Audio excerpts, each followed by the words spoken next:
पडत्या पावसात लक्ष्मण हाक्या तुला तुझी अवकात आणि लायकी या शेतकऱ्याच्या पट्ट्याने आज दाखवलेली आहे. आज की बोलतोय का आज आम्ही पावसातूनच बोलतोय हो ना. पाऊस दिसतोय का ऊन वारा पावसाला घाबरणारे आम्ही नाही त्यामुळे थोपूरच्या काळामध्ये जर मराठा समाजाच्या आया बहिणीवरचा बोलाच गेरिंग केले तर तो हा व्हिडिओ फक्त लक्ष्मण हाक्यापर्यंत गेला पाहिजे.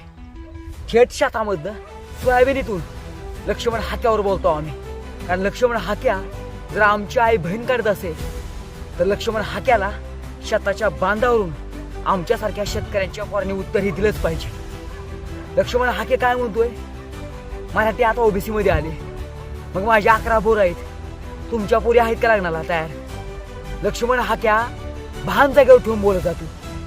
अरे बाबा, ओबीसी जात नाहीये, ओबीसी हा प्रवर्ग आहे आणि ओबीसी प्रवर्गामध्ये 350 जाती आहेत.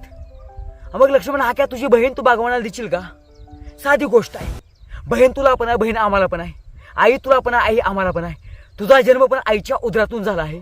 मग मराठा जातीतील आया बहिणींची इज्जत काढायचा अधिकार तुला कुणी दिला आहे? कुणाची पॉकेट घेऊन बोलतो तू? हा, आम्ही एकनिष्ठ आहोत, कुठल्या पक्षाची कुठल्या नेत्याची माणसं आहोत. आणि जर आमच्या आया बहिणींची कोण इज्जतीवर हात घालत असेल, आमच्या आया बहिणीवर कोण बोलत असेल, तर अशा लक्ष्मण हाके तुझ्यासारख्या वाचावीरांना आम्ही कधी सोडणार